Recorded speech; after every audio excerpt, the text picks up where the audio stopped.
Up today, I'm going to show you guys how to relic some guitar parts.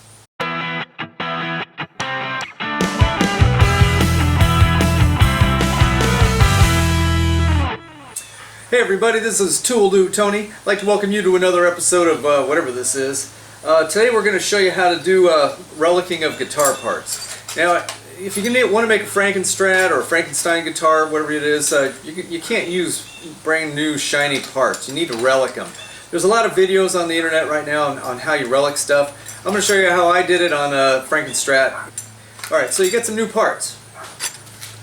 Okay, what I've got here is the jack plate, the deal that the tremolo hooks to, and then tremolo spring, and then just some screws and stuff. This is a tremolo, Floyd Rose licensed off of some Chinese guitar that I got. I think I paid maybe $7 for this. I didn't really care about it. But look at how nicely patinaed this thing is.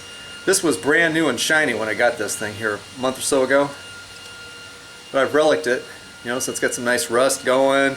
It's pretty well dicked up along in here. It looks really cool. But you know what? This is totally unusable at this point. This tremolo is ruined. I can't even get the trem bar off. I mean, it just unscrews from the base. But anything that has a moving part, like all these screws on the saddles and on the tuners and stuff up here, these things are locked, man. I can't even get these saddles out. But it's no good. So don't do your tremolos. Also, don't do your tuning pegs. So just relic all of the non-moving parts. Definitely not your tremolo, guys. So what do you need to do relicing? Well, start out with a like a Tupperware type container that you can seal up nicely. Also, you need something that you can float inside of this that's smaller than the Tupperware bowl. This is just a piece of plastic that I got off the bottom of a bottle of soap. Also recommend some of these black chemical resistant gloves. You might want some steel wool, and then muriatic acid itself.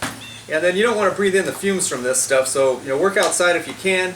I use this this paint respirator to kind of keep the fumes away. In order for this to work, chrome takes a long time, like I would say hours, to basically get any kind of good patina going on it. Okay, so this is the jack place. I really want it to rust out in this section here, kind of at the bottom here, where if you shove your jack in all the time, it would scratch it up. So I'm going to go ahead and pre-scratch this with the steel wool. That'll just help the muriatic acid have something to get a little bite into. That's ready to go into the acid bath. Okay, now these other parts like the screws and some of these washers and even this spring here, you can pretty much just throw that in whole without doing anything special to it. Alright, so how do I prepare this? Okay, normally I would put on my gloves and my mask, and I would dump a little of this in the bottom of here, maybe about 1/4 of an inch, 3/8 of an inch. And then you put this inside, put your parts that you want to relic inside that inside bowl.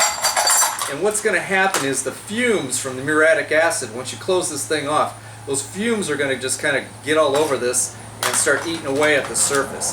You don't want to get the muriatic acid directly on those parts because it'll just eat them up. So I've got them in here, they're just sitting in there now.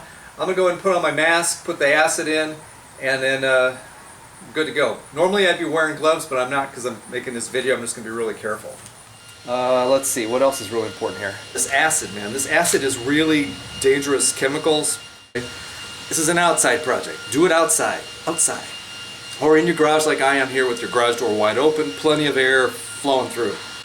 Wear that mask, okay? Be safe when you do it. Don't hurt yourself.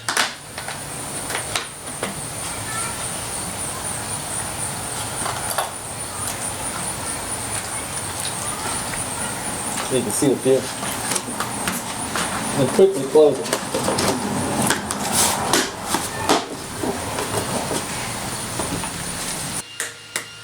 So we'll come back a little bit, see how this looks after it's relic for a while.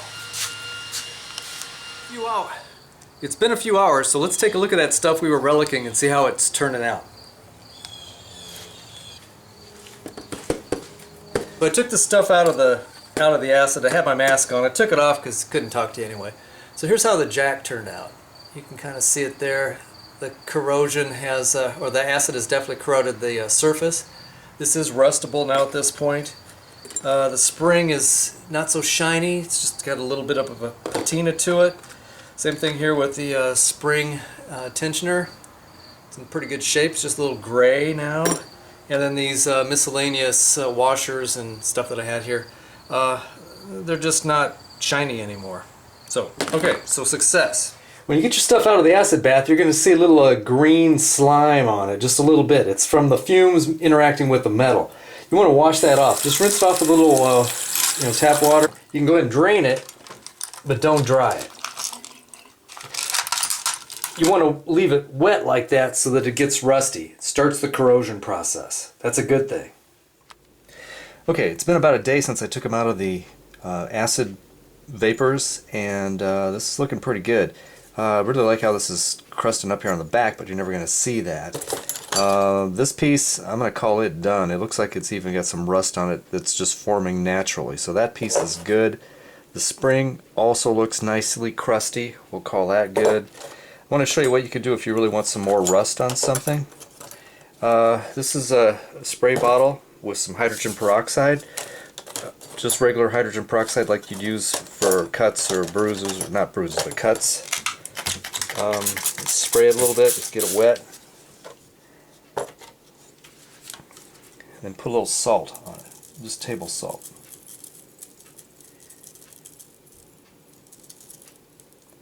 Try and get it where you want it to rust the most, and then we'll just let it go for a few hours. We'll see what it looks like tonight when I come home from work. Okay, this has been about 9 hours since I put the salt and stuff on here. This is some serious patina. I think I need to take a little of this off. This is too much. The salt comes off. I'm going to go rinse this, and we can see some rust. Okay, I just used a little water to get some of the extra crud and the salt off of this thing. That is one serious patina. Okay, if you recall when we started, that was bright, shiny chrome. Probably a pretty light coating of chrome, and now it's actually kind of pretty. Okay, here are the parts that I reliced in that manner on the Frankenstein itself. This is the son of Frankenstein. This is the jack plate. Turned out really nice. I really like that patina. It's actually too much for the Frankenstein. It shouldn't be that aged, but I really liked it, so I'm leaving it. I don't really care. This is not my real replica. Then up here is the 5-way switch. Same technique. I did these too. These were brand new shiny chrome. Okay, on the back I did a little bit of a treatment on the neck plate. Okay, and then here's that tremolo claw and the springs that I showed you before. And that's how you relic metal guitar parts, or at least how I did it on this Frankenstein. There's other ways to do it, and you're welcome to give those a try too.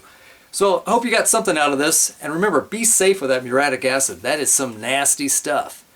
So hey, thanks for watching. This is Tool Dude. Hope you watch some of my other videos, and take care.